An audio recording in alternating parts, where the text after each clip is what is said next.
Elô, fiquem com a gente que eu vou trazer o nosso convidado, que é o Samuel Brown, que é cientista político pela Universidade Estadual do Rio de Janeiro. Samuel, boa noite, seja bem-vindo ao ICL Notícias, segunda edição. Boa noite a todos que estão assistindo a gente. Hoje está um dia agitado, né? Tanto nos Estados Unidos quanto no Brasil. A gente é atropelado pelas notícias, professor. Aqui ninguém morre de tédio, entendeu? Jamais. Ninguém fica à toa. A gente está fazendo o jornal. Eu estou aqui fazendo o jornal, né, junto com a produção, junto com redatores, junto com vocês e vendo aqui o que aparece, as mensagens que vou recebendo e botando no ar. Que loucura, né? Samuel, você ouviu com a gente alguns trechinhos das mensagens, né, que foram trocadas nessa reunião, gravada pelo Alexandre Ramagem. Você ficou surpreso com algum trecho que a gente leu até agora aqui? Talvez fique com esse. Espera aí. Acabo de receber informação que tem um áudio para a gente ouvir aí. Vocês vão reconhecer a voz. Olha só. Roda o áudio antes. Eu não falo assim para você, que minha palavra não é por isso. O ano passado, meio do ano, encontrei o Vitor, tinha sobrenome, bem pequenininho problema, ele falou, resolve o caso claro, me dá uma vaga no Supremo. Olha isso. Quem falou? Para quem seria? O Vitor? Olha isso. Ele tem a polícia civil nas Não, mãos. e ele sede de poder. Sede de poder. Então, você sabe o que vale você ter um ministro e Monteiro no Supremo? Pois é. Mas o que ele ia fazer? Ele ia colocar um procurador-geral. Não, o Flávio Itabaiana, ele foi o Flávio Itabaiana. Era o Flávio Itabaiana. Ele prometeu para o Flávio Itabaiana. Era o Flávio Itabaiana. E o meu irmão, nós defendemos os militares, né? Eu sou filha de advogada, do general Cerqueira, na época da ditadura, eu era sócia do Rodrigo Roque. Resumindo, todos os habeas corpus que finalizou a Comissão da Verdade foram do escritório. Né? Todo mundo embaixo. Tem que sair eles 50 empresários esperando tudo. Aí, professor, imagina se à época, no passado, o presidente Lula ou a presidenta Dilma eu tivesse uma conversa desse tipo. Falei com o governador, disse que resolve tudo, me dá um ministro supremo. Uma vaga, né? Uma vaga. Elemento para botar esse povo. A própria reunião em si já é um absurdo completo. Vocês estavam dizendo isso agora há pouco. Institucionalmente, é um absurdo que estejam representantes do Executivo, no alto escalão, do GSI, da BIM, conversando com advogado de seja qualquer que seja a parte de qualquer processo sobre uma ação que está correndo no judiciário e em como interferir nessa ação a favor desse ou daquele investigado. E torna-se ainda mais absurdo quando é o filho do presidente da República que está sendo investigado. Então, tudo isso é um grande teatro do absurdo institucional. Eles estarem ali reunidos já é, por si só, uma tentativa de cometimento de crime. O que eles vão fazer a partir dessa reunião, aí sim é o cometimento de outros crimes decorrentes desse, né?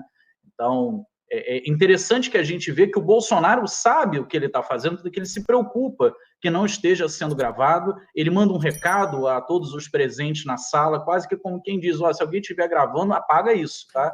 E o grupo político do entorno dele, inclusive aqui do Rio de Janeiro, de onde eu sou, está mais preocupado, não é nem com a repercussão do fato em si, né, do que o Bolsonaro fez, da forma como ele tentou usar a máquina pública para interesse próprio e salvar o filho de crimes que o filho cometeu. A preocupação não é nem essa, a preocupação maior é o seguinte: qual é o grau de dano que o Ramagem vai ter junto ao eleitorado conservador, bolsonarista, ao ele gravar o Bolsonaro, não apagar essa gravação. Aliados do Bolsonaro, inclusive, criticam isso.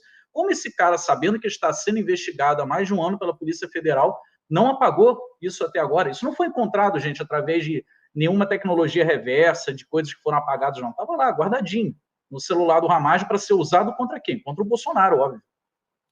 Pois é, agora o que vai acontecer a partir disso, né? Desculpa, Elô.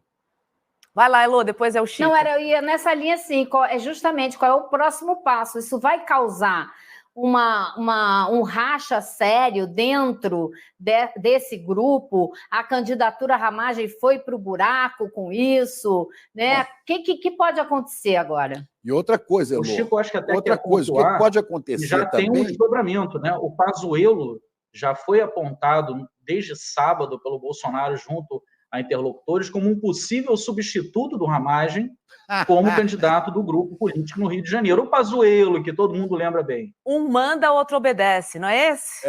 É isso mesmo. É ele mesmo, né? É o especialista em logística, né? Logística Exatamente. Só se for de loja mesmo, de vender favores. Agora, eu pergunto que consequências a gente vai ver da revelação disso tudo, porque parece, como gosta de dizer o Calejão, temos materialidade suficiente, né, para tocar o processo com a condenação do Jair, dos seus asseclas, da sua família, e botar na mira o mandato de Flávio, porque isso é uma loucura completa, ou não? Não há elemento suficiente para isso. Eu não sei quem está acompanhando essa história há mais tempo, mas esse caso do Flávio Bolsonaro, ele era, lá no início do mandato do pai, o principal calcanhar de Aquiles da família, né? Onde se quebrava o discurso da moralidade, do combate à corrupção que o Bolsonaro tentava encarnar. Então, isso durou durante o primeiro, segundo ano, tanto que a gente está falando de uma reunião de 2020, ou seja, de 4 anos atrás. Quando essa investigação toda rui, acaba e termina sem nenhuma condenação contra o Flávio Bolsonaro, ela se torna um ativo político do grupo, dizendo, olha, veja, nos investigaram, viraram a gente do avesso e não encontraram nada. Então, é engraçado que o Brasil produz plot twist atrás de plot twist, né? Então, o que parecia a bala de prata lá atrás, depois virou um ativo a favor da família, e agora ela volta no plot twist como aquilo que pode derrubar a família e seus sucessores políticos, né? Porque esse caso, ele é bem documentado em relação à prática de divisão do dinheiro público que era dado aos assessores do Flávio Bolsonaro, que voltava para o bolso do Flávio Bolsonaro para poder gerar riqueza para ele de uma forma indevida. Eles, inclusive, falam nesse áudio aí que existem outros deputados no Rio de Janeiro que também foram pegos nisso e que não teve muita repercussão política em torno deles e tal, e meio que se ressente, por que logo meu filho está sendo perseguido por isso? Bom, isso deu a volta e chegou de novo para eles, e agora num estágio muito pior, porque lá atrás era o próprio Flávio investigado por um delito que não passaria da pessoa dele. Agora não, agora a gente está falando de algo muito mais grave, que é o uso pelo presidente da República, pelos ministros de Estado que estavam ali, secretários com o status de ministro, e pelo segundo escalão, que na época o Ramagem era, usando o aparato do Estado para obstruir uma investigação judicial e o cometimento de N outros crimes que eu não sou da área do direito, não poderei afirmar. Mas é evidente para qualquer cidadão bem informado que aquilo ali era uma reunião golpista, uma reunião que tratava de como atacar as instituições do Estado, um outro poder. Isso é algo de uma dimensão muito superior à origem da investigação, que era a corrupção no mandato do Flávio Bolsonaro, enquanto era deputado estadual do Rio de Janeiro. E pode sim ter repercussão contra o mandato do Flávio, como senador, que se encerra daqui a 2 anos, esse mandato. Ele vai tentar renovar, então, mesmo que não dê tempo de caçar o mandato dele até lá, isso vai impactar na capacidade de reeleição dele, certamente. E isso tem, assim, dentro de algum prazo, está certo que isso agora vai iniciar, né? O Bolsonaro tem preocupações muito mais urgentes de tramitação na justiça, mas isso aí é muito claro, a interferência do Bolsonaro, a responsabilidade objetiva do chefe de Estado e do chefe de governo de usar o aparato público para interromper a ação da justiça e prejudicar um outro poder. Isso aí certamente vai dar punição para o Bolsonaro. Não vai ser logo, não vai ser uma das primeiras, mas vai ser uma das que certamente virão para ele. Tá achando que acabou? Não, viu? Tem mais. Não. Posso trazer outro trechinho, Elô? Em que Bolsonaro diz que é vantajoso ter um ministro irmão no Supremo.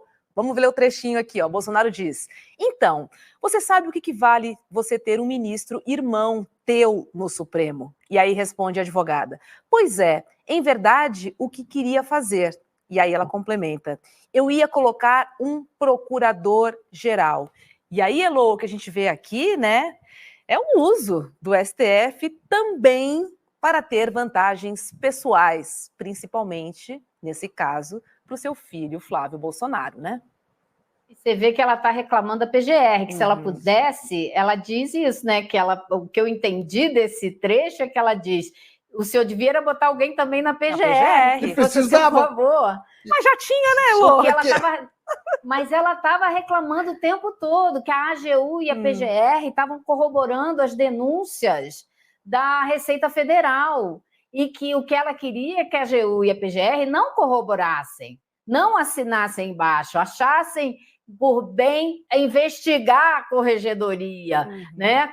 Colocar na corregedoria a pecha de quem está agindo. Eles usam até o termo modus operandi há 14 anos, destruindo reputações, etc.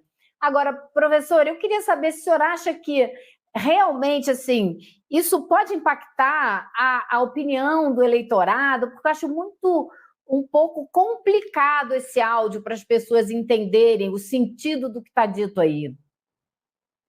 Dentro da política do Rio de Janeiro, isso vai ter impacto e já está sendo fonte de discussão se é o melhor caminho para o grupo político deles manter o candidato e reforçar a tese de uma perseguição contra a família Bolsonaro, o grupo dos conservadores, enfim, dobrar a aposta, ou se o melhor é trocar esse candidato, colocar um outro que possa falar livremente sem ter que ficar em qualquer debate, qualquer aparição pública, primeiro se defendendo para depois atacar. Isso é uma decisão dos estrategistas políticos deles que eles têm que tomar muito rápido, porque o silêncio é o pior caminho que eles podem adotar num período eleitoral, porque se enfraquece, faz com que os aliados deles se dispersem, não tenham coragem de defender.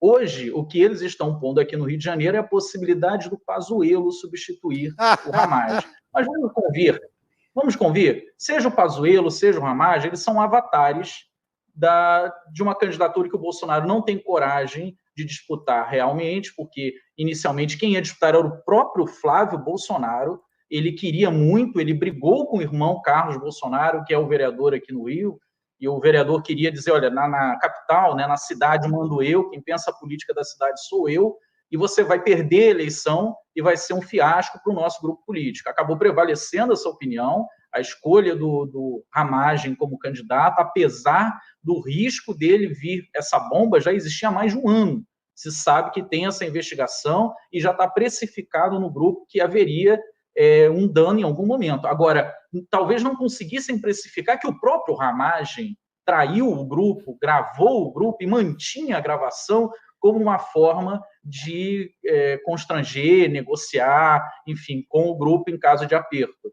Esse é o elemento que a gente precisa entender. E isso tem repercussão nacional, porque isso mostra que o grupo do Bolsonaro não é um grupo coeso, um grupo ideológico que senta, pensa o país, ou pensa pelo menos um projeto coletivo deles a longo prazo, deles conservadores. É um grupo de interesses multifacetados que se encontra ocasionalmente e se dispersa. É só ver a quantidade de nomes que foram pensados pelo Bolsonaro, antes da gente ter hoje a ideia do Tarcísio como um possível, né, candidato desse grupo, a quantidade de nomes que passaram por esse grupo e foram abandonados. Olha o Weintraub em São Paulo, atacando o Bolsonaro furiosamente, o Salles foi, depois voltou para o grupo. Você tem vários elementos aí que já estiveram no grupo e saíram do grupo ou foram defenestrados do grupo. O Ramagem e o Pazuello são só mais dois avatares que eles podem usar, mas a nível nacional, isso mostra uma fragilidade grande do grupo hoje, que está pressionado contra a parede, não tem o seu principal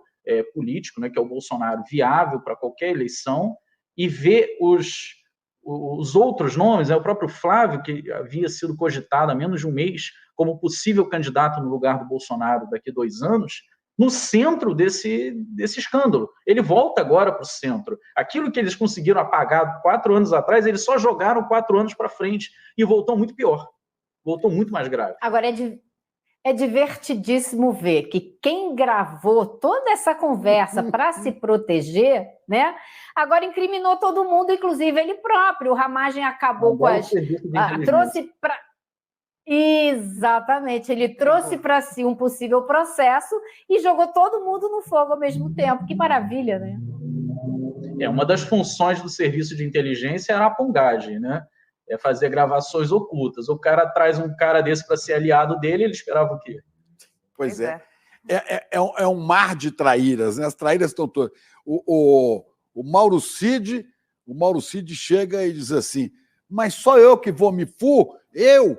Eu não ganho 4 estrelas, eu não tenho Pix, eu não recebo nada. Ah, isso não vai ficar assim, não. Eu não consigo promoção, ainda sobra para o meu pai.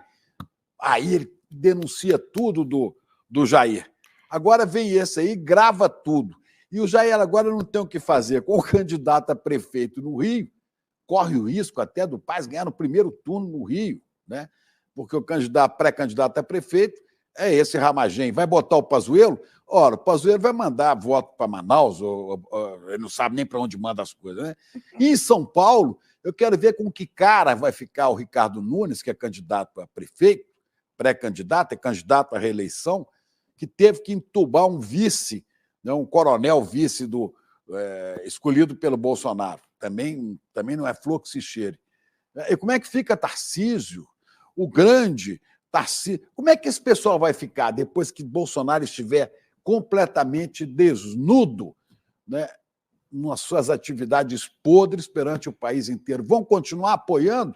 Vão falar que o Bolsonaro foi traído, Chico. Hein? É isso que eles vão falar, que o Bolsonaro foi traído. Sim, mas quem vai acreditar? Só aquele povo que bate continência para pneu e fala com disco voador. Ora. Deixa eu aproveitar o professor Samuel, que está aí no Rio de Janeiro, para trazer esse trechinho do envolvimento do ex-governador do Rio, do Witzel, porque o Bolsonaro faz o seguinte, diz o seguinte: o ano passado, no meio do ano, encontrei o Witzel, não tive notícia. Ele falou, resolve o caso do Flávio, me dá uma vaga no Supremo. E aí as advogadas perguntam, olha isso, quem falou isso? Aí Bolsonaro diz, o Witzel, né? Olha o personagem que voltou aqui nessa conversa, professor Samuel, o ex-governador do Rio, Witzel. Pois é, e o ex-governador que foi eleito para surpresa de todo mundo, inclusive do próprio grupo do Bolsonaro, ele não era a aposta principal do grupo, ele é eleito em menos de uma semana, ele sobe de 3% e vai para a eleição. E quando assume o governo, ele tenta fazer aquela coisa que o Bolsonaro disse que faria, mas acabou não fazendo, porque não é possível fazer, que era governar sem articular com o legislativo, trabalhar praticamente como se fosse um ditador, né? Um imperador.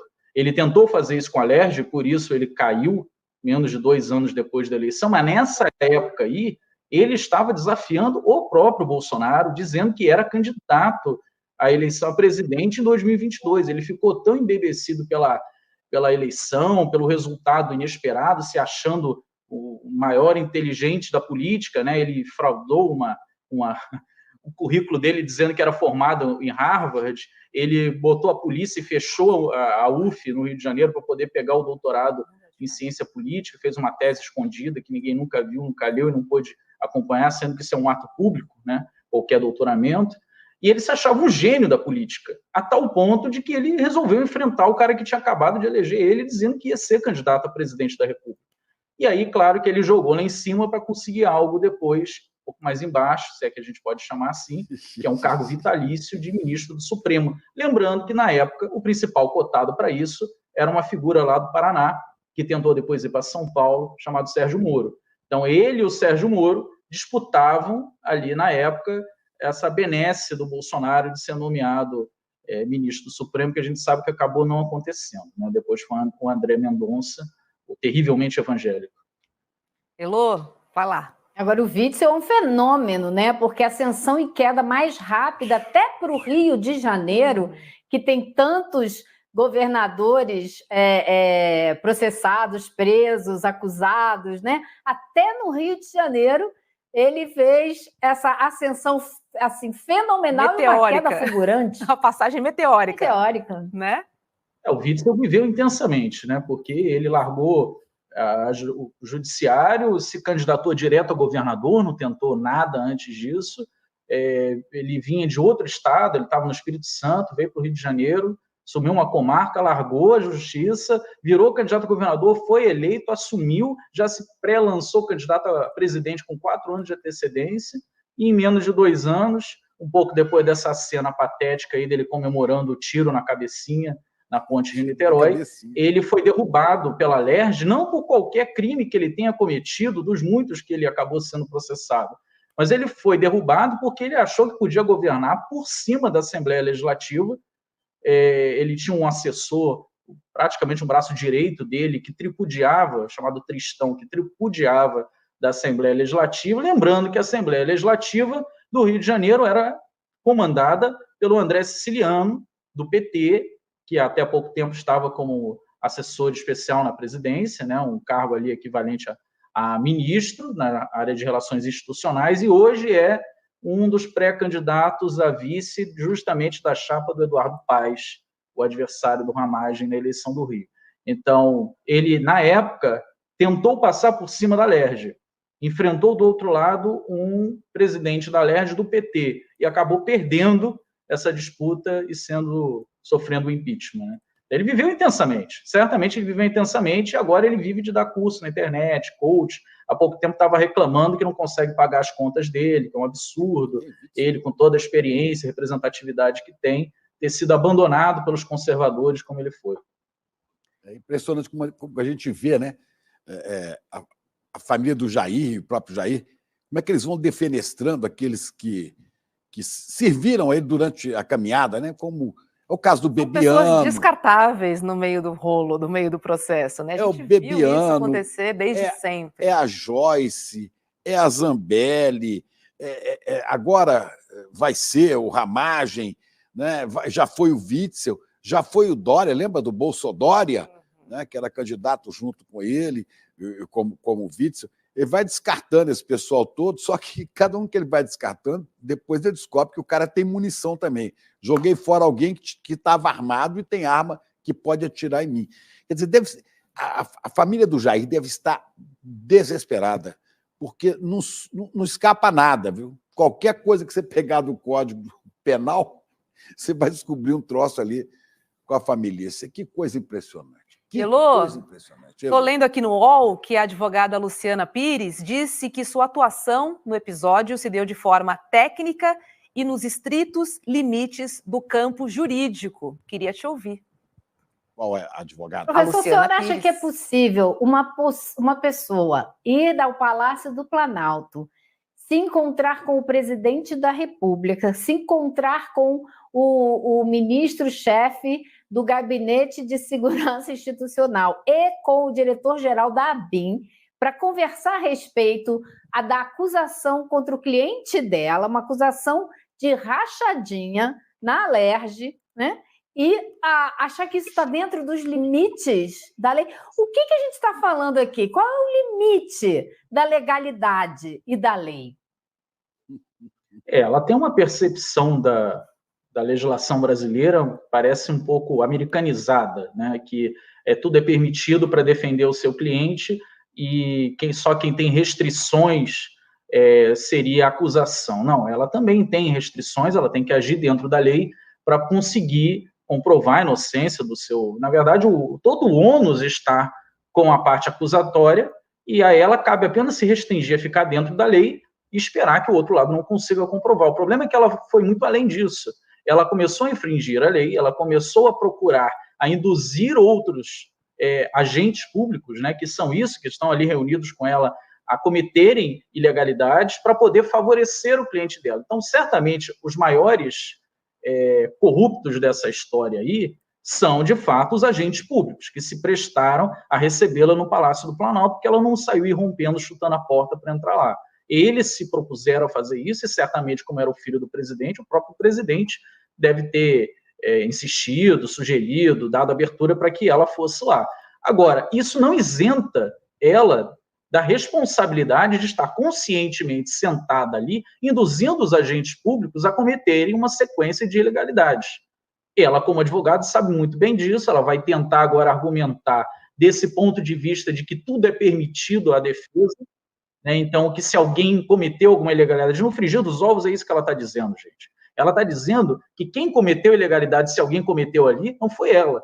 Foi o Bolsonaro, foi o Ramagem, foi o Heleno. Ela ali é apenas uma cidadã, ela não tem cargo público nenhum, ela não está, em tese, cometendo nenhuma das ilegalidades que podem ser apontadas aos agentes públicos. Isso ela está certa. O problema é que ela também comete ilegalidades enquanto indivíduo, enquanto cidadã, tentando induzir agentes públicos a cometer essas ilegalidades. Até porque, do ponto de vista estritamente ali fático, né? Ela era a única interessada naquela sala em todas essas ações, ela e o cliente dela. O Bolsonaro indiretamente, porque é filho dele que está sendo tratado, mas tanto o Ramagem, o Heleno e os demais presentes ali não têm um ganho direto, concreto, com nenhuma daquelas ações ilegais. Quem tem é ela, representando o Flávio Bolsonaro. Então, não vem com essa de que ela não estava ali agindo dentro do estrito da lei. Não estava, ela estava muito além disso, justamente para burlar a lei. Um ponto que o senhor levantou que é muito interessante, quer dizer, o ônus de provar que o Flávio Bolsonaro cometeu um crime é da promotoria. Ela tem apenas que defender o cliente dela, mas tem uma hora na conversa que ela fala, eles estão falando que hoje em dia é tudo muito mais difícil e tal, e ela fala assim, a advocacia hoje em dia tem que ter uma investigação defensiva.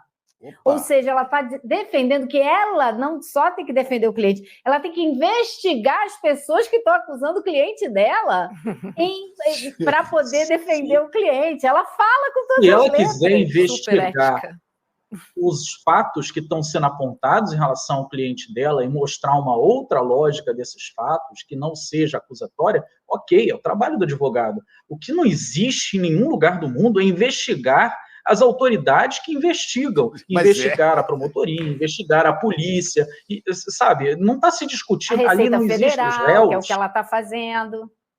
Exatamente, os investigados não são os investigadores. Os investigados são os fatos, tem que se investigar os fatos em relação ao sujeito que está sendo apontado ali. Se os investigadores cometerem irregularidades, o que é outra coisa, aí sim pode-se até anular, né, os elementos levantados. Mas o que ela propunha não era investigar se os investigadores da Receita Federal, os agentes públicos tinham cometido alguma ilegalidade. Era inventar alguma coisa na moral, na reputação pessoal desses e tentar tirar o cargo deles, não por um erro cometido no processo, mas por qualquer coisa, tirar esses elementos e dar um recado. Ninguém investiga o Flávio Bolsonaro ou vai para a Sibéria. É isso. É isso. Os caras estão fazendo um relatório, que é o nome do papel, RIF, Relatório de Investigação Financeira. Quem é que está investigando meu filho? Então investiga quem está investigando meu filho, ou eu troco ele, ou eu troco o chefe dele, ou eu troco o ministro. É isso que virou esse puxadinho de Brasil.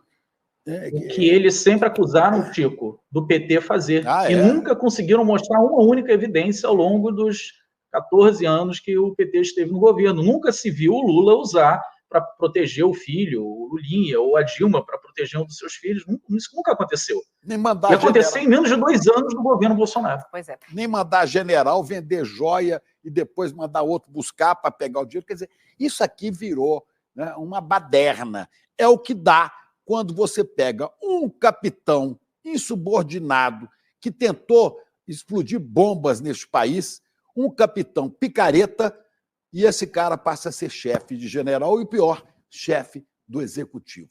Daí é nisso. Pois é, e fica muito claro, né, que em nenhum momento a gente ouviu é mentira, esses números não são reais, não teve rachadinha.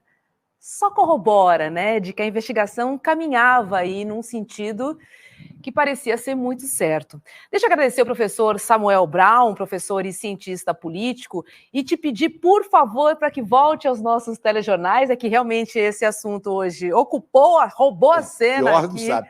É que quem não sabe que está em casa. Mas a gente quer conversar sobre Milei, quer conversar sobre Trump, quer conversar sobre política, mas temos outras coisas acontecendo, né? Mas hoje que até não se fala em outro assunto. Poucos minutos antes de começar esse jornal, o professor Samuel havia sido convidado para a gente falar sobre essa questão do Trump. E consequências para o planeta, para cá Trump, e tal. Milei, todo mundo. Estava preparado para isso, que ele é bom. Porque nós jogamos uma bola que ele não esperava, matou no peito e saiu rolando bonito no gramado. Professor, muito obrigado. Eu sei que a pauta aqui era Trump, mas como é que você vai falar de Trump, né? Vai falar de um problema de lá com um elefante desse tamanho na sua frente? Puxa. E tudo está interligado. A gente agradeço pelo convite, estarei sempre à disposição. E assim, o Brasil e os Estados Unidos estão com uma similaridade muito grande de fatos, acontecimentos. Facada aqui, tiro lá, invasão, filho envolvido com corrupção, filho do presidente envolvido com corrupção aqui, lá também, enfim.